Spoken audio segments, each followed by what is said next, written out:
क्या आपको कभी अपने बचपन का कोई गाना याद आया है और बिना किसी कारण के अचानक एक ठंडा सा डर आपके ऊपर छा गया हो? आप इसे पुरानी यादें कहते हैं, आपके अतीत का एक हानिरहित भूत। आप मान लेते हैं कि ये यादें सिर्फ आपकी हैं, लेकिन ये एक सहज झूठ है, एक कहानी जो आपकी चेतना खुद को सुरक्षित महसूस कराने के लिए सुनाती है। सच तो यह है कि कुछ यादें नहीं होती, वे नियम होते हैं, उस खेल के नियम जिन्हें आप भूल गए थे कि आप खेल रहे थे। और कुछ गाने उस सीटी की तरह होते हैं जो अगले दौर की शुरुआत करती है। इस कहानी के अंत तक आप समझ जाएंगे कि दुनिया की सबसे खतरनाक चीज अंधेरे में छिपा कोई राक्षस नहीं है, बल्कि आपके मन में बसी एक सरल, आकर्षक धुन है जो आपके द्वारा उसे गुनगुनाने का बेसब्री से इंतजार कर रही है। क्या आपको वो दोस्ती याद है? वो दोस्ती जो किसी विकल्प से कम और प्रकृति के एक तथ्य जैसी लगती है, एक ऐसी धारणा जो आपकी आत्मा ने आपके मिलने से बहुत पहले ही बना ली थी। मेरे लिए वो मैक्स और एनी थे। हम केबिन 3 कैंप ग्रिनलो की उपज थे। वो जगह सिर्फ लकड़ी, कीलें और टपकती छत नहीं थी, वो एक राज्य था, हकीकत का एक कोना जहां बाहरी दुनिया बस धुंधली पड़ जाती थी। हर गर्मी एक साझा चेतना में कदम रखने जैसी लगती थी, एक ऐसा राज जो सिर्फ हम जानते थे। हमने वहां सिर्फ यादें नहीं बनाई, हमने अपनी पहचान की नींव रखी। हम में से हर एक के लिए मैं हूं उन कैंप फायर की गर्मी में बत्तियां बुझने के बाद फुसफुसाए राजों में गढ़ा गया था। बेशक वो कैंप ज्यादा दिन नहीं चला, अगले ही साल वो हमेशा के लिए बंद हो गया। दरवाजे एक ऐसी अंतिमता से जकड़े हुए थे जो लगभग हिंसक लग रही थी, लेकिन इससे कोई फर्क नहीं पड़ा। काम हो चुका था, हम तीनों पहले से ही बंधे हुए थे। वो जगह चली गई, लेकिन वो एहसास अब भी बाकी था।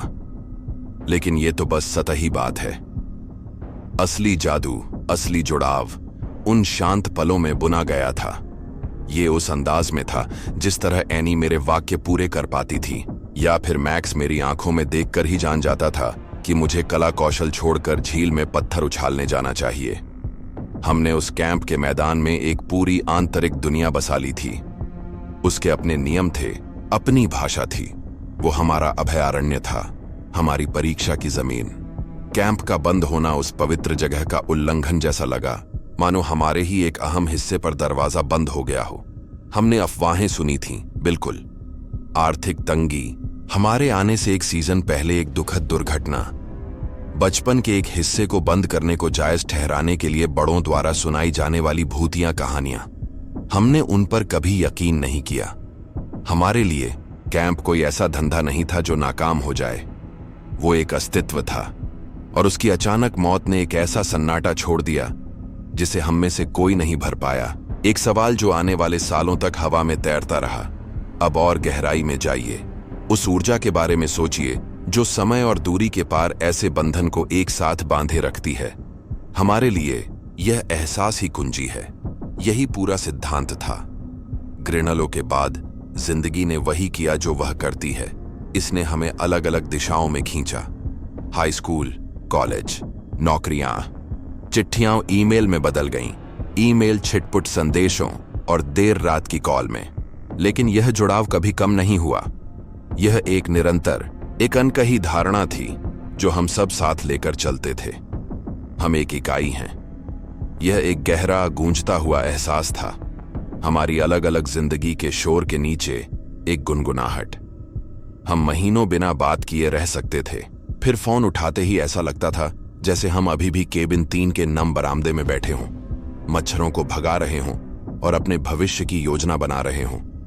हम उसी स्थिति में उस साझा दुनिया में पहुंच रहे थे जिसे हमने बनाया था। वह हमेशा वहां थी, हमारा इंतजार कर रही थी, पूर्ण विश्वास और अपनेपन की जगह। यह जुड़ाव कोई संयोग नहीं था, यह एक सोचा समझा चुनाव था। हालांकि उस समय ऐसा महसूस नहीं हुआ था, ऐसा लगा जैसे सांस ले रहे हों। आप सांस लेना नहीं चुनते, आप बस करते हैं। पीछे मुड़कर देखता हूं तो मुझे इसमें एक सक्रिय शक्ति दिखाई देती है। समर कैंप के चेहरों के समंदर में हमने एक दूसरे को एक ऐसे यकीन के साथ पाया जो अलौकिकता की सीमा पर था। यह एक मौन सहमति थी, एक पहचान, मानो ब्रह्मांड फुसफुसा रहा हो, ये तुम्हारे लोग हैं। हमें एक आदर्श तिकड़ी बनने के लिए मेहनत करने की जरूरत नहीं थी। एक तरह से हम पहले से ही थे। पिछली गर्मियों में हमने अग्निकुंड के पास ही एक वादा किया था कि हम एक दिन जरूर लौटेंगे। जरूरी नहीं कि कैंप में ही, बल्कि हम उस एहसास के लिए एक वादा कि हम हमेशा उस परिपूर्ण सरल एकता की स्थिति में वापस लौटेंगे, चाहे बाहर की दुनिया कितनी भी जटिल क्यों ना हो जाए। यह एक वादा था जो एक युवा निश्चय से बंधा था कि हम साथ मिलकर अजेय हैं। लेकिन एक वादा बस एक कहानी है जो आप भविष्य को सुनाते हैं। और पुरानी यादें झूठी होती हैं। ये खुरदुरे किनारों को चिकना कर देती हैं, कांटों को मिटा देती है और जंगल की अजीबोगरीब आवाजों को शांत कर देती है। कैंप ग्रिनलो की हमारी यादें कल्पना की एक उत्कृष्ट कृति थीं, सुनहरे पलों का एक सावधानीपूर्वक रचा हुआ संग्रह। हमें वो हंसी, जीत, अंतहीन सूरज याद आया। हम उन परछाइयों को भूल गए जो आग की रोशनी के किनारे नाचती थीं। हम घने अंधेरे जंगल से देखे जाने का एहसास भूल गए। हम उन छोटे छोटे खेलों और अजीब नियमों को भूल गए जो उस समय बहुत जरूरी लगते थे। हमारा साझा इतिहास एक खूबसूरत, चमकदार चीज थी और हम सीखने वाले थे कि अतीत को फिर से देखने का मतलब सिर्फ पुरानी जमीन पर चलना नहीं है। इसका मतलब है उन सभी चीजों को जगाना जिन्हें आपने वहीं सोता छोड़ दिया था। यहां वो है जो सब कुछ बदल देता है। बेशक वो मैक्स ही था। वो हमेशा से ही खुदाई करने वाला था। वो जो कोई कसर नहीं छोड़ता था। उसने मंगलवार की दोपहर को हमारे ग्रुप चैट का लिंक भेजा। कोई कैप्शन नहीं, बस एक ठंडा नीला हाइपरलिंक।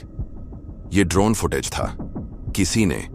किसी शहरी खोजकर्ता ने, जिसे भूली बिसरी जगहों का शौक है, कैंप ग्रिनलो की सड़ती हुई लाश के ऊपर कैमरा उड़ाया था। और आप इसे देखते हैं और आपका पेट बस बैठ जाता है। फुटेज बेहद ईमानदार था, हमारी सबसे पवित्र यादों का एक हाई डेफिनेशन उल्लंघन। कैमरा टूटे हुए बोर्ड पर फिसलता है। ग्रिनलो के अक्षर धूप से झुलसी त्वचा की तरह छिल रहे हैं। ये मेस हॉल में घूमता है जिसकी छत ढह गई है और आसमान की ओर खुला हुआ एक खुला मुंह। ये हमारा कैंप नहीं था, ये एक कब्र थी। वीडियो की तीक्ष्ण निर्मम स्पष्टता हमारी साझा कल्पना की कोमल केंद्रित पूर्णता पर सीधा हमला थी। यह वास्तविकता थी जो बिना बुलाए हमारे आंतरिक संसार के द्वार पर आ खड़ी हुई थी और यह हमें बता रही थी कि जिस स्थान से हम प्रेम करते थे वह वास्तव में चला गया है। लेकिन केबिन थी की तस्वीर ने कुछ तोड़ दिया। ड्रोन उसके ऊपर, हमारे घर के ऊपर मंडरा रहा था और आप देख सकते थे कि पिछली दीवार पूरी तरह से ढह गई थी। हम जिन चारपाइयों पर सोते थे वे मौसम की मार झेल रही थीं, सड़ रही थीं, काई और गंदगी से ढकी हुई थीं। यह पूरी तरह से बर्बादी की तस्वीर थी। और फिर एनी का संदेश आया। यह गुस्से या घृणा से भरा नहीं था, यह बस दुखद था। मुझे इससे नफरत है, उसने लिखा। काश हम इसे वैसे ही देख पाते जैसे यह था, बस एक बार और वहीं उस साधारण असंभव इच्छा में आप अतीत के भारी बोझ को महसूस कर सकते थे।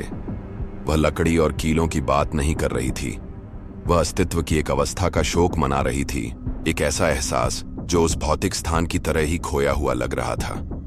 ड्रोन फुटेज ने साबित कर दिया कि आप वापस नहीं जा सकते, लेकिन एनी के शब्द, उन्होंने एक हताश मानवीय जरूरत को उजागर किया कि आप विश्वास कर सकते हैं कि आप जा सकते हैं। यह चेतना की उस अवस्था की लालसा थी जिसके बारे में हम सोचते थे कि वह हमेशा के लिए चली गई है। मैक्स, जो हमेशा से ही एक सुधारक रहा है, ने लगभग तुरंत जवाब दिया। और आप उस एहसास को जानते हैं, है ना? जब कोई विचार किसी प्रेम की जगह से जन्म लेता है, लेकिन उसमें इतनी गहरी बुनियादी खामियां होती हैं। क्या होता अगर हम ऐसा करते? उसने मैसेज किया। क्या होता अगर हम बस चले जाते? ये शब्द चैट में लटके हुए थे, स्क्रीन पर चमक रहे थे। वह सिर्फ एक सुझाव टाइप नहीं कर रहा था, वह एक तरह की शक्ति का प्रयोग करने की कोशिश कर रहा था, एक कठोर वास्तविकता के विरुद्ध अपनी ही सक्रिय शक्ति का। वह एक नई संभावना को अस्तित्व में लाने की कोशिश कर रहा था। एक रात के लिए, उसने आगे कहा, जैसे हम पहले करते थे, हम कुछ मार्शमैलो, एक स्पीकर लाते हैं हम इसे फिर से अपना बना सकते हैं। यह पागलपन था, यह अतिक्रमण था, यह खतरनाक था, लेकिन यह भी उत्तम था। यह उस क्षय को एक सीधी चुनौती थी जो हमने अभी अभी देखा था। यह एक सर्वोच्च स्तर की धारणा थी। यह धारणा कि हमारी उपस्थिति, हमारी सामूहिक ऊर्जा किसी तरह इस खंडहर को मिटा सकती है और इस जगह की आत्मा को पुनर्जीवित कर सकती है। एक पल आता है, एक भयानक फैसला होने से ठीक पहले, जहां हवा में एक सन्नाटा छा जाता है। एक छोटी सी खिड़की जहां आपका अंतर्ज्ञान आपको रुकने, पीछे मुड़ने के लिए चीखता है। आप उस सन्नाटे को हमारे संदेशों के बीच की जगह में महसूस कर सकते थे। मेरे तार्किक हिस्से ने ढहती छतों को, हर जंग लगी कील में छिपे टिटनेस को देखा, लेकिन दूसरा हिस्सा, वह हिस्सा जो अभी भी उस आंतरिक दुनिया में जी रहा था जिसे हमने बनाया था, उस खिंचाव को महसूस कर रहा था। एनी ने एक ही शब्द में जवाब दिया, सच में? और उस शब्द में सारी उम्मीद और सारा डर समाया था।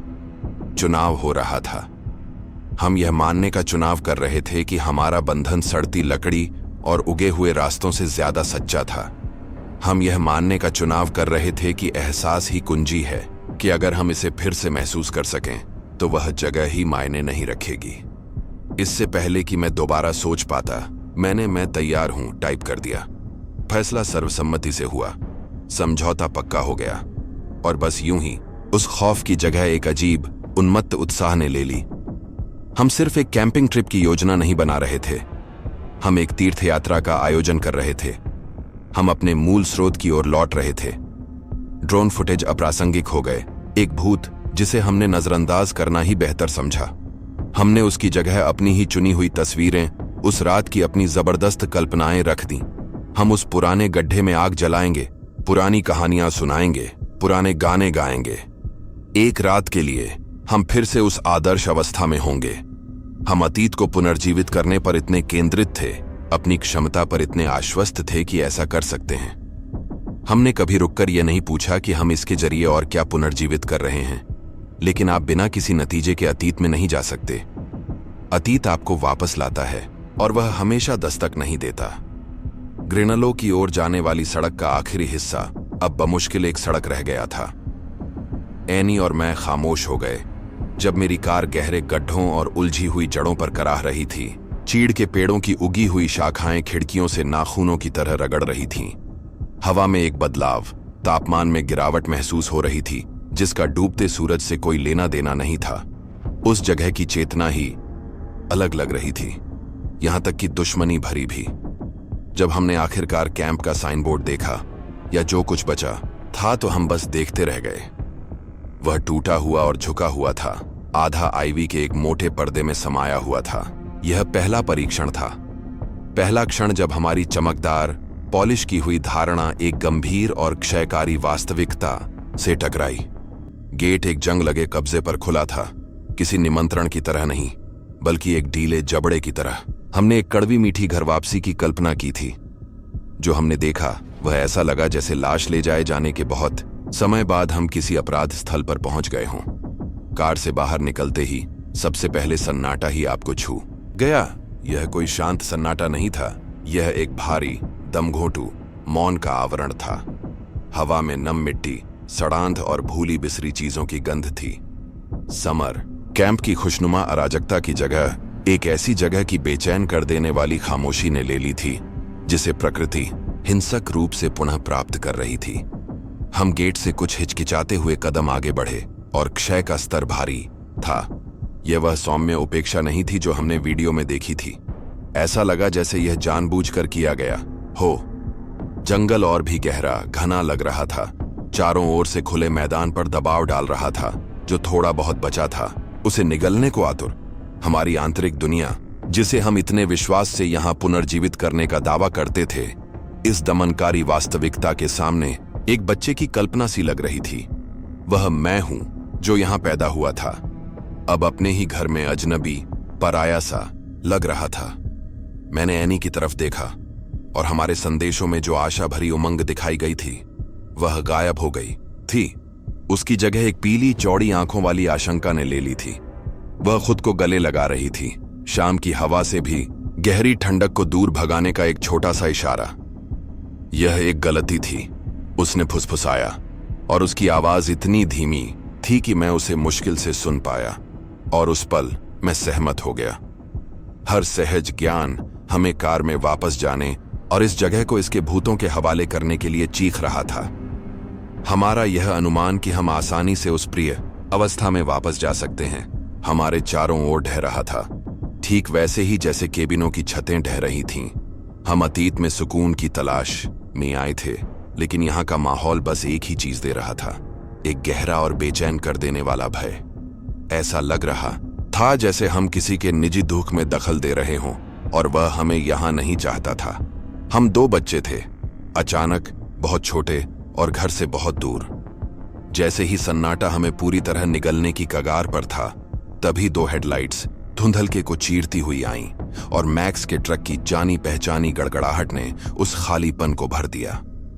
वह हमारे पास आकर रुका, इंजन बंद कर दिया, लेकिन लाइटें जलती रहीं, जिससे हम एक बेकाबू नाटकीय रोशनी में डूब गए।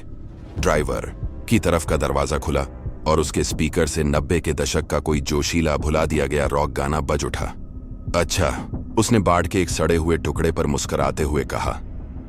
लगता है सजावट समिति ने इस जगह को सचमुच छोड़ दिया है। उसके एक हाथ में चिप्स का एक पैकेट और दूसरे हाथ में सोडा का एक 6 पैक था। वह एक विद्रोही बनावटी ऊर्जा का बवंडर था, अपनी ही शक्ति से उदासी को दूर भगाने की एक बेताब कोशिश। वह अपनी इच्छा शक्ति के बल पर हमारी पुरानी स्थिति को इस नई भयावह जगह पर थोपने की कोशिश कर रहा था। और एक पल के लिए, पता है क्या, यह काम कर गया। उसकी हंसी, हालांकि खामोश हवा में थोड़ी ज्यादा तेज लग रही थी, संक्रामक थी। एनी ने एक फीकी मुस्कान बिखेरी। मुझे लगा जैसे मेरे कंधों का तनाव कुछ कम हो गया हो। हम तीनों, हमारी छोटी सी टीम, एक साथ मजबूत महसूस कर रहे थे। मैक्स की मौजूदगी एक ढाल थी, उस साझा कल्पना को बल दे रही थी जिसकी तलाश में हम यहां आए थे। उसने हम दोनों की पीठ थपथपाई। चलो, उसने कहा। उसकी आवाज में एक ऐसा आत्मविश्वास था जो हम में से किसी ने भी महसूस नहीं किया था। अग्निकुंड के पास शाही कमरा इंतजार कर रहा है। हम उसके पीछे पीछे चल पड़े। हमारा रास्ता उसके फोन की टॉर्च से रोशन था, बढ़ते अंधेरे में चुनौती की एक छोटी सी किरण। हम आगे बढ़ने का चुनाव कर रहे थे, तेज चेतावनी वाले संकेतों को नजरअंदाज करने का। लेकिन झूठे आत्मविश्वास का बुलबुला एक नाजुक चीज होती है, और हम कैंप के बीचों बीच जा रहे थे, जहां यादों से भी ज्यादा तीखी चीजें इंतजार कर रही थीं। अग्निकुंड ही एकमात्र चीज थी जिसने क्षय को चुनौती दी थी। यह मुख्य खुले मैदान के बीचों बीच खड़ा था, पत्थरों का एक आदर्श घेरा, मानो किसी मैदानी रखवाले ने इसे सुबह ही साफ किया हो। यह अराजकता के सागर में व्यवस्था का एक अजीब एकाकी द्वीप था। मैक्स अपने तत्व में कुछ ही मिनटों में आग की चिंगारी भड़का रहा था। लपटें ऊपर उठ रही थीं, दमनकारी अंधेरे को पीछे धकेल रही थीं, हमारे चेहरों को टिमटिमाती गर्म रोशनी से रंग रही थीं। हमारे आने के बाद पहली बार ऐसा लगा कि हम सफल हो रहे हैं। प्रकाश का यह छोटा सा घेरा हमारी आंतरिक दुनिया का नया केंद्र बन गया, अतिक्रमणकारी भय के विरुद्ध एक किला। हमने मार्शमैलो निकाले और उनके भुनने की जानी पहचानी चिपचिपी मीठी खुशबू एक जबरदस्त सुकून दे रही थी। हम अपनी मनचाही अवस्था, अपनी पुरानी यादों के नाजुक बुलबुले को इस टूटी हुई जगह पर सक्रिय रूप से थोप रहे थे। और कुछ देर के लिए गर्मी से सिमटे हुए यह वास्तविक लगा। जंगल और उसका भारी सन्नाटा एक सुरक्षित दूरी पर सिमटता हुआ प्रतीत हुआ। गर्मी और मिठास ने अपना जादू चलाया और बातचीत सहजता से आगे बढ़ी। हम अपनी पुरानी लय में लौट आए, वे कहानियां और चुटकुले जो हमारी दोस्ती की निजी भाषा थे। हमने काउंसलर डेव और उनके घटिया गिटार वादन के बारे में, गुरुवार को परोसे जाने वाले अखाद्य रहस्यमयी मांस के बारे में और उस समय के बारे में बात की जब एनी ने एक दौड़ से बाहर होने के लिए जानबूझकर अपनी डोंगी पलट दी थी। हम अपनी दुनिया को याद दर याद फिर से बना रहे थे, अपनी आंखों के सबूतों के सामने अपनी साझा कल्पना को और मजबूत कर रहे थे। मैक्स अदालत में था, जाहिर है, अपनी प्रसिद्ध झंडा पकड़ने वाली जीत का नाटकीय अंदाज में वर्णन कर रहा था। हम सब हंस रहे थे, प्रदर्शन में खो गए थे। यह यादों का एक सचेत चयन था, हमारे अतीत के केवल सबसे उजले, सबसे सुनहरे कोनों में रहने का एक जानबूझकर किया गया चुनाव। हम एक एहसास की तलाश में थे और कुछ अनमोल पलों के लिए ऐसा लगा जैसे हमने उसे पा लिया हो। तभी एनी का चेहरा एक अलग ही तरह से चमक उठा। हे भगवान, उसने कहा। उसकी आवाज अचानक शुद्ध पुरानी यादों से भर गई। क्या तुम लोगों को स्टैच्यूज एंड सॉन्ग्स याद है? नाम हवा में तैर गया, तुरंत जाना पहचाना। यह हमारे कैंप का रेड लाइट ग्रीन लाइट का अपना अजीबोगरीब संस्करण था, जो केवल अंधेरा होने के बाद खेला जाता था। नियम हमें एक बाढ़ की तरह याद आ गए। एक व्यक्ति व्हिसलर अग्निकुंड के पास खड़ा होता, अपनी आंखें बंद करता और कैंप का आधिकारिक गीत बजाता। एक साधारण 4 सुरों वाली धुन जो हर सुबह बिगुल पर बजाई जाती थी। हम बाकी लोग स्टैच्यूज पेड़ों की कतार के किनारे से शुरू करते। जब तक व्हिसलर सीटी बजाता रहता, आप दौड़ सकते थे, चुपके से या रेंग कर उसकी ओर जा सकते थे। लेकिन जैसे ही सीटी बजना बंद होती, आपको तुरंत वहीं जम जाना होता था। व्हिसलर अपनी आंखें खोल देता और अगर उसे जरा भी झटका लगता तो आप बाहर हो जाते। विजेता वह था जो सबसे पहले अग्निकुंड तक पहुंचकर व्हिसलर को छू लेता था। हम सब याद करके हंस पड़े। तुम तो सबसे बुरे धोखेबाज थे, एनी ने मैक्स की तरफ एक चिपचिपा मार्शमैलो दिखाते हुए कहा। तुम तो बस आधा सेकंड के लिए सीटी बजाते थे, बस हमें चौंका देने के लिए। लेकिन जैसे जैसे हम बात करते गए, हमारी याददाश्त की गहराई से दूसरे ज्यादा खास नियम उभरने लगे और अब वे उतने मजेदार नहीं लग रहे थे। मुझे याद आया कि तुम्हें पूरे समय आवाज करने की इजाजत नहीं थी, भले ही तुम लड़खड़ा जाओ। एकदम सन्नाटा। मैक्स को एक और नियम याद आया। तुम्हारे पास टॉर्च नहीं हो सकती थी, तुम्हें अंधेरे में दौड़ना था, सिर्फ आग का सहारा लेकर। सबसे अजीब नियम जिसका हम हमेशा बिना किसी सवाल के पालन करते थे, वह यह था कि एक बार खेल शुरू करने के बाद तुम्हें उसे पूरा करना ही होगा, चाहे कुछ भी हो, बीच में नहीं छोड़ना था। इस बेजान खामोश जगह में जोर से बोले जाने पर नियम खेल कम और रस्म ज्यादा लगते थे। यह मानना कि यह सब बस एक हानिरहित मजाक था अब बेहद भोला लगने लगा था। हमारी हंसी थम गई और उसकी जगह एक सोची समझी खामोशी छा गई। आग चटक रही थी, अंधेरे में अंगारे उगल रही थीं। हमने मन ही मन कैंप की कल्पना की थी, कहानियां सुनाई थीं और अब हमने उसके सबसे अनोखे अनुष्ठान का आह्वान किया था। शब्दों में एक ऐसी शक्ति होती है जिसे हम हमेशा समझ नहीं पाते। आप बोलकर चीजों को अस्तित्व में लाते हैं। खेल को इतने विस्तार से उसके अपने पवित्र स्थान में याद करके हमने अनजाने में ही एक दरवाजा खोल दिया था। आग का आराम फिर से कमजोर लगने लगा। हमारी पीठ के पीछे का अंधेरा मानो और पास आकर सुनने लगा। हम बस 3 दोस्त थे, कहानियां सुना रहे थे। लेकिन कुछ कहानियां चाबियों की तरह होती हैं और कुछ ताले कभी नहीं खोलने चाहिए। तभी आवाज शुरू हुई, एक शांत असंभव रूप से स्पष्ट सीटी पेड़ों के कालेपन से आती हुई। यह कैंप का गीत था, पहले 4 स्वर एकदम सही सुर में। क्या आप जानते हैं कि एक आवाज कमरे को कैसे बदल सकती है? इस आवाज ने दुनिया बदल दी। यह सिर्फ एक सीटी नहीं थी, यह हमारी आरामदायक पुरानी यादों के विनाइल पर एक सुई की खरोंच थी। चारों स्वर असंभव रूप से स्पष्ट, मधुर और किसी भी मानवीय गर्मजोशी से रहित थे। वे हमारे आसपास की हवा में साकार होते प्रतीत हो रहे थे। एक बिना स्रोत वाली ध्वनि। मेरा सिर मैक्स की ओर झुका, मेरा दिल मेरी पसलियों से टकरा रहा था। यह वही होना चाहिए था, यह उसकी तरह का मजाक था। उस डरावने माहौल को और भी यादगार बनाने के लिए एक बेदाग, क्रूर, छोटी सी शरारत। लेकिन उसके चेहरे पर जो भाव था वह जीत नहीं थी। यह वही ठंडा भ्रम था जो मेरे अंतर मन में भी उमड़ रहा था। उसकी नजर एनी पर पड़ी, जो पहले से ही अपना सिर हिला रही थी। उसका चेहरा आग की रोशनी में एक पीला मुखौटा बन गया था। यह एक शरारत थी। यह सरल तार्किक धारणा एक पल में गायब हो गई और पीछे एक असंभव सत्य का ठंडा, कठोर शून्य रह गया। हम अकेले नहीं थे। ठीक है मैक्स, तुमने हमें पकड़ लिया। बहुत मजेदार, मैंने कहा, लेकिन शब्द पतले और नाजुक लग रहे थे। मेरी आवाज मेरी अपनी नहीं लग रही थी। उसने अपने हाथ ऊपर उठाए, उसकी आंखें चौड़ी हो गईं। कसम से वो मैं नहीं था। और फिर वही 4 स्वर फिर से आए, भी वी हु वीट, लेकिन इस बार यह और करीब था। शारीरिक रूप से करीब नहीं, आप समझ रहे हैं। न पत्तों की सरसराहट थी, न टहनियों की टूटन, बस आवाज ज्यादा मौजूद लग रही थी, ज्यादा जोरदार। यह एक उल्लंघन था, हमारी सावधानी से रची गई आंतरिक दुनिया पर एक आक्रमण। आग जो हमारा किला थी अब एक स्पॉटलाइट की तरह लग रही थी, जो हमें एक विशाल अंधेरे अखाड़े के बीचों बीच उजागर कर रही थी। इस जगह की चेतना अब सुप्त नहीं थी, वह जागृत थी। वह हमारे प्रति सचेत थी और अपनी भाषा बोल रही थी।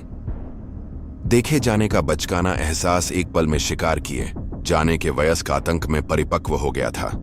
यही वो चीज है जो सब कुछ बदल देती है।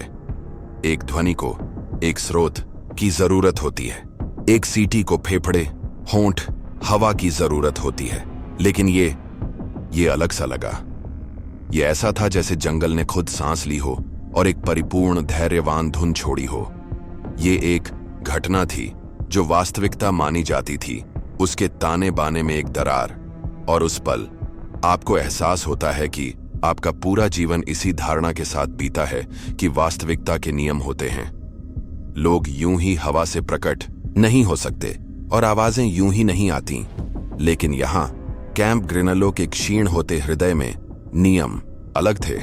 हम एक ऐसी जगह पहुंच गए थे जहां कल्पना और वास्तविकता के बीच की दीवार न सिर्फ पतली थी बल्कि अस्तित्वहीन भी थी। जिस खेल की हम याद कर रहे थे वो अचानक एक निर्देश पुस्तिका जैसा लगा जिसे हमने मूर्खतापूर्वक जोर से पढ़ लिया था। एक ऐसा मंत्र जिसने किसी प्राचीन, चंचल और बेहद घातक चीज को बुला लिया था। डर एक अजीब इंजन है। एनी और मुझ में इसने लकवा मार दिया, लेकिन मैक्स में इसने एक बेपरवाह भयानक अवज्ञा को प्रज्वलित कर दिया।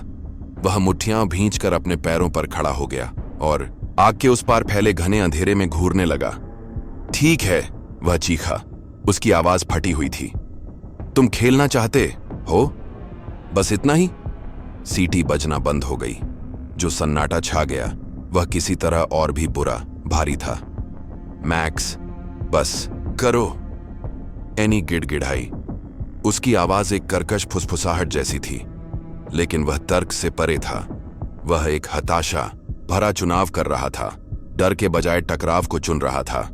वह एक ऐसी स्थिति पर अपनी शक्ति का प्रयोग करने की कोशिश कर रहा था जो निराशाजनक रूप से, भयानक रूप से उसके नियंत्रण से बाहर थी। ठीक है, वह फिर से दमनकारी अंधेरे में चिल्लाया। हम खेलेंगे, हम तुम्हारा बेवकूफी भरा खेल खेलेंगे। वह हमारी ओर मुड़ा। आग की रोशनी में उसका चेहरा उन्मत्त सा हो गया था। यह वही है जो इसे चाहिए, उसने कहा। उसकी आवाज एक षड्यंत्रकारी फुफकार में बदल गई। यह एक खेल है, हमें बस खेलना है। मैं व्हिस्लर बनूंगा। यह मेरे जीवन का अब तक का सबसे बुरा विचार था। शुद्ध आसुत भय से उपजा एक निर्णय। हम एक ऐसे अनुबंध की शर्तों पर सहमत हो रहे थे जिसे हम समझ नहीं पा रहे थे, एक ऐसी सत्ता के साथ जिसे हम देख नहीं सकते थे। मेरा मन नहीं चिल्ला रहा था, लेकिन मेरा शरीर जड़ हो गया था। कुछ उस जबरदस्त सन्नाटे में इंतजार करने से ज्यादा डरावना नहीं लग रहा था। इसलिए हमने सिर हिलाया, एक धीमी नियतिवादी सहमति। मुझे लगा कि एनी ने मेरा हाथ थाम लिया है। उसकी पकड़ बर्फ जैसी थी। हम उठे और पीछे की ओर चलने लगे। आग से दूर पेड़ों की कतार के काले इंतजार कर रहे मुंह की ओर। जैसे ही हम अंधेरे के किनारे पहुंचे, जंगल से सीटी बजना बंद हो गया और अचानक एकदम सन्नाटे में मैक्स ने अपनी आंखें बंद कर लीं। खेल शुरू होने वाला था। मैक्स ने आंखें भींच लीं। उसकी सीटी एक थरथराती मानवीय आवाज थी, जंगल से आती आवाज की एक दयनीय नकल, लेकिन वह शुरुआती पिस्तौल थी। एनी और मैं पेड़ों की कतार से आगे बढ़े। हमारी हरकतें डर से बेढंगी थीं। लगभग पूर्ण अंधकार में दौड़ना एक आदिम भय है। हर जड़ आपके टखने तक पहुंचता हुआ एक हाथ है। हर शाखा आपके चेहरे पर वार करता हुआ एक पंजा है। आग, हमारा लक्ष्य, लाखों मील दूर, एक दूर उपहास करने वाला तारा लग रहा था। मैक्स ने सीटी बजाना बंद कर दिया। हम जम गए। हमारे शरीर गति से चीख रहे थे। मेरे फेफड़े जल रहे थे। सन्नाटा पूर्ण था और आप इसे महसूस कर सकते थे। सच्चे व्हिसलर का ठंडा, विश्लेषणात्मक ध्यान हमारी हर मांसपेशी की मरोड़ को परख रहा था। यह कोई खेल नहीं था। यह अस्तित्व के लिए एक परीक्षा थी और हमें इसके मापदंड नहीं पता थे। यह नई स्थिति, यह भयावह वास्तविकता बस यही अस्तित्व में थी। इस समाशोधन के बाहर की दुनिया गायब हो गई थी। उसने फिर सीटी बजाई, इस बार ज्यादा देर तक। हम दौड़े, एक हताश, लड़खड़ाते हुए। हम करीब पहुंच रहे थे, शायद आधे रास्ते पर। मैं मैक्स के चेहरे पर पसीना देख सकता था, भयभीत एकाग्रता की चमक। फिर उसने वैसा ही किया। पुरानी आदत, बचपन के हजारों खेलों की मांसपेशियों की याद। उसने सीटी जल्दी बजाई, जैसा वह हमेशा धोखा देने के लिए करता था, हमें असंतुलित करने के लिए। यह काम कर गया। मैं लड़खड़ा गया, सीधा खड़ा रहने के लिए अपनी बाहें घुमा रहा था। एनी, जो मेरे ठीक बगल में थी, उतनी भाग्यशाली नहीं थी। वह आगे की ओर झुक गई। उस अफरा तफरी के पल में मैंने मैक्स के हाथ ऊपर उठते देखे, मदद करने के लिए नहीं, बल्कि खुद को संभालने के लिए। उसने उसे धक्का दिया। यह दुर्भावना नहीं थी, बस एक शुद्ध, स्वार्थी प्रतिक्रिया थी। एनी एक दबी हुई चीख के साथ जोर से गिर पड़ी और ठीक उसी पल सारी आवाजें बंद हो गईं। सिर्फ मैक्स की सीटी ही नहीं, सब कुछ। आग की चिंगारी थम गई, हवा थम गई। मैदान में एक गहरा गहन सन्नाटा छा गया।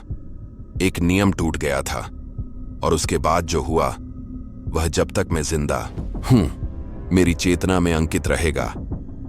एनी उठी नहीं, वह दर्द से चीखी नहीं। नम जमीन पर पड़ा उसका शरीर ऐंठ गया। लेकिन यह दौरा नहीं था, यह एक विखंडन था। उसके अंग वे पीछे की ओर मुड़ गए। उसकी रीढ़ एक असंभव कोण पर मुड़ गई। गीली, चटकने वाली आवाजों की एक श्रृंखला, जैसे मोटी लकड़ियों का एक गट्ठर एक एक करके टूट रहा हो, मृत सन्नाटे में गूंज रही थी। यह उस सत्ता की सक्रिय शक्ति का पूर्ण, भयावह प्रदर्शन था। एक अदृश्य, अजेय शक्ति उसे मरोड़ रही थी, तोड़ रही थी, उसे अंदर से बाहर तक पुनर्व्यवस्थित कर रही थी। उसकी आंखें बड़ी बड़ी थीं, मुझे घूर रही थीं, लेकिन उनमें कोई पहचान नहीं थी, बस एक खामोश, चीखता हुआ आतंक। फिर जितनी जल्दी यह शुरू हुआ, उतनी ही जल्दी खत्म भी हो गया। वह जंगल की जमीन पर एक टूटी हुई कठपुतली की तरह निश्चल पड़ी रही। खेल असली था। मैक्स जड़वत खड़ा रहा, उसका चेहरा अविश्वास और उभरती हुई आत्मा को कुचलने वाले अपराध बोध से भरा हुआ था। एनी, उसने फुसफुसाया। नाम उसके मुंह में एक टूटी हुई चीज की तरह था। सच्चाई ने उसे हम दोनों को झकझोर दिया। उसका बेवकूफ, चंचल धोखा, उसका घबराया हुआ धक्का, इसने उसे मार डाला था। उस ज्ञान का भार सहन करना असंभव था। खेल, नियम, अदृश्य खिलाड़ी, इनमें से कुछ भी अब मायने नहीं रखता था। बस उसने जो कुछ किया था उसकी कुचलने वाली सच्चाई। नहीं, वह गिड़गिड़ाया। नहीं, मैंने नहीं किया। वह मुड़ा, उसका शरीर बेकाबू होकर कांप रहा था। उसने मूर्ति होने का पहला नियम तोड़ा। वह हिल गया। फिर उसने सबसे जरूरी नियम तोड़ा। उसने हार मान ली। मुझे माफ करना की आखिरी घुटी हुई सिसकी के साथ वह पेड़ों की सुरक्षा की ओर नहीं, बल्कि खुले मैदान के पार खेल से भागने की कोशिश में भागा। वह सीधे अग्निकुंड के पत्थर के घेरे की ओर भागा। उसका पैर मुश्किल से सीमा के पत्थर को छू पाया था कि यह घटना घटी। एक अदृश्य शक्ति ने उसे अपने आगोश में ले लिया। उसे मानो किसी विशाल अदृश्य हाथ ने अपने पैरों से उठा लिया हो। उसे चीखने का भी समय नहीं मिला। उसका शरीर हवा में ऐंठ गया था, मानो मांस और हड्डियों का एक विचित्र तात्कालिक पेंच। चटकने और टूटने की वही घिनौनी ध्वनि हवा में गूंज रही थी, इस बार ज्यादा तेज, ज्यादा हिंसक। एक भयावह क्षण के लिए वह वहीं लटका रहा, अपने ही आतंक की एक क्षत विक्षत मूर्ति, और फिर उसे पत्थरों पर कचरे के थैले की तरह बेदर्दी से गिरा दिया गया। वह चला गया। स्थिति का क्रूर तर्क मुझ पर एक शारीरिक प्रहार की ताकत से टूट पड़ा। ये दुर्घटनाएं नहीं थीं, ये दंड थे, नियम तोड़ने की सजा। भावना ही कुंजी है, और अब एकमात्र एहसास एक ठंडा तीखा स्पष्ट भय था। और जैसे ही मैं वहां खड़ा था, अकेला और अंधेरे में कांप रहा था, सीटी फिर से बजने लगी। वही 4 स्वर, जंगल से, एकदम सही। धैर्यवान, अब मेरी बारी थी। आपके पास दुहा के लिए समय नहीं है। तब नहीं जब आप अपने सबसे अच्छे दोस्तों के टूटे हुए शरीरों को देख रहे हों और आपको एहसास हो कि अगला नंबर आपका है। दुख एक भौतिक लहर थी, लेकिन आतंक एक ज्वार की लहर थी जो उसके पीछे पीछे आई और बाकी सब कुछ बहा ले गई। तर्क ठंडा, क्रूर और अपरिहार्य था। अब खेल ही एकमात्र वास्तविकता थी। नियम ही एकमात्र कानून थे जो मायने रखते थे। मेरी चेतना संकुचित हो गई। मेरा पूरा अस्तित्व एक एकल हताश कार्य तक सीमित हो गया। मैं अब एक व्यक्ति नहीं हूं, मैं एक मूर्ति हूं। मेरा एकमात्र उद्देश्य व्हिसलर तक पहुंचना है। दुख, अपराध बोध, यादें, ये ऐसी विलासिता थीं जिन्हें मैं वहन नहीं कर सकता था। ये वो बोझ थे जो मुझे मार सकते थे। मेरी आंतरिक दुनिया साफ हो गई। उसकी जगह खेल की निराह सरल संरचना ने ले ली। मैंने एक स्थिर सांस ली। मेरी आंखें अंधेरे पर टिक गईं। सीटी बजने लगी। मैं आगे बढ़ा। मेरी हरकतें अब इंसानी नहीं रहीं, वे यांत्रिक थीं। सीटी के तारों पर कठपुतली की प्रतिक्रिया। हिलो, थम जाओ, हिलो, थम जाओ। हर नस एक जीवित तार थी, हर परछाई एक संभावित खतरा। तीसरी सीटी पर मेरा पैर एक मोटी उभरी हुई जड़ पर फंस गया। मैं नीचे गिर गया। समय मानो विकृत हो गया। मेरे गिरने के क्षण को अनंत काल तक खींच रहा था। मैंने जमीन को ऊपर उठते देखा, अपने टखने के मुड़ने से जलते सफेद गर्म दर्द को महसूस किया और सीटी के बीच में ही बंद होने की आवाज सुनी। मैं जम गया। मेरा शरीर पीड़ा से विकृत हो गया था। मेरा चेहरा मिट्टी से कुछ इंच की दूरी पर था। हर मांसपेशी चीख रही थी। मैंने अपनी जीभ इतनी जोर से काटी कि मुझे खून का स्वाद आ गया। दर्द की चीख को रोकने के लिए कुछ भी जो मुझे पता था कि मौत की सजा होगी। सन्नाटा फैल गया। अदृश्य सत्ता मुझे आंक रही थी। मैं वहां लेटा रहा, शुद्ध पीड़ा की एक मूर्ति, और इंतजार करता रहा। सीटी फिर बजने लगी। खेल खत्म नहीं हुआ था, मुझे हिलना था। मेरे टखने का दर्द एक शारीरिक गरजती हुई उपस्थिति थी, एक आग जो मेरे पैर को भस्म कर रही थी। लेकिन एनी के टूटे हुए शरीर की छवि मेरे मन में उससे भी ज्यादा शक्तिशाली आग थी। मैं दौड़ नहीं सकता था, मैं खड़ा भी नहीं हो सकता था। मैं रेंगने लगा, अपने बेकार पैर को पीछे घसीटते हुए। मैं मिट्टी और पत्तों के बीच लड़खड़ाता हुआ एक टूटे हुए जानवर की तरह चल रहा था। हर हरकत एक जानबूझकर पीड़ादायक चयन थी। अपने अच्छे पैर से धक्का, अपनी बाहों से खींच, और जम गया। दुनिया सिकुड़कर एक छोटी हताश वास्तविकता में सिमट गई थी। सीटी की आवाज, नम मिट्टी की गंध और अंधा कर देने वाला, उबकाई लाने वाला दर्द। मेरी पूरी चेतना इस अनोखे हताश कार्य पर केंद्रित थी। अग्निकुंड, लाशें, शिविर, सब कुछ फीका पड़ गया। बस खेल रह गया। ऐसा लगा जैसे जिंदगी भर रेंगने के बाद मुझे एहसास हुआ कि आवाज अब आग के गड्ढे से नहीं आ रही थी। यह कभी थी ही नहीं। यह अंधेरे में और गहरे से आ रही थी, एक विशाल टेढ़े मेढ़े ओक के पेड़ के पास से जो साफ जगह के किनारे को चिह्नित करता था। मेरा लक्ष्य मैक्स कभी नहीं था, यह था यह चीज। जैसे जैसे मैं करीब आया, मेरी आंखें जो अब अंधेरे की आदी हो गई थीं, बस एक आकृति देख पा रही थीं। छाया का एक स्तंभ जो किसी तरह अपने आसपास की रात से ज्यादा गहरा था। एक आदमी के आकार का शून्य, व्हिसलर, मेजबान। मेरी आखिरी धारणा यह थी कि अगर मैं इसे छू भी लूं तो खेल खत्म हो जाएगा। मैंने अपनी मांसपेशियों को सिकोड़ लिया, अपने टखने से आती चीख को अनसुना करते हुए। एक आखिरी धक्का। मेरे पास बस यही बचा था, सीटी ने 4 सुरों वाला चक्र शुरू कर दिया। मैं झपटा। अपनी आखिरी ताकत से मैंने खुद को आगे की ओर फेंका। मेरा हाथ फैला हुआ था। मेरी उंगलियां परछाई की ओर बढ़ रही थीं। मुझे एक झटका सा लगा जब मेरे हाथ का स्पर्श हुआ, मांस से नहीं बल्कि पेड़ की खुरदरी ठोस छाल से, और उसी क्षण सीटी बजना बंद हो गया। सिर्फ रुका ही नहीं, वह चला गया। एक पूर्ण, समग्र और गहन सन्नाटा छा गया। मैंने अपनी आंखें बंद रखीं। मेरा शरीर अपनी ही हड्डियों के टूटने की दर्दनाक आवाज के लिए तैयार था। मैं इंतजार करता रहा। कुछ नहीं हुआ। धीरे धीरे कांपते हुए मैंने अपनी आंखें खोली। मेरा हाथ ओक के पेड़ से सटा हुआ था। मैं अकेला था। आग बुझते अंगारों का ढेर थी। मैक्स और एनी के शव गायब थे। संघर्ष का कोई निशान नहीं था। उस भयावहता का कोई सबूत नहीं था जो अभी अभी घटी थी। मैं बच गया था। मैं जीत गया था। लेकिन जैसे ही मैं वहां उस मृत सन्नाटे में पेड़ से टेक लगाए खड़ा था, एक नया ठंडा आतंक मुझ पर छा गया। आप इस तरह का खेल जीतकर यूं ही नहीं चले जाते। जीतने वाले को हारने वाले की जगह लेनी होगी। बचकर खेल खत्म करके आप पहले से ही अगले व्हिसलर हैं। कहानी खत्म हो गई है, लेकिन खेल नहीं। जब आपने देखना शुरू किया था तो आपने एक धारणा बनाई थी कि आप बस एक दर्शक थे, लेकिन आपने अंत तक सुना। आपने धुन सीखी। तो जब यह सब खत्म हो जाए तो उस खामोशी को ध्यान से सुनिए। वह धीमी 4 सुरों वाली धुन जो आपको अचानक अपने मन के किसी कोने में सुनाई देती है। क्या आपको यकीन है कि यह सिर्फ आपकी कल्पना है? इस कहानी ने आपके अंदर कुछ जगा दिया है। ऐसा होना ही था।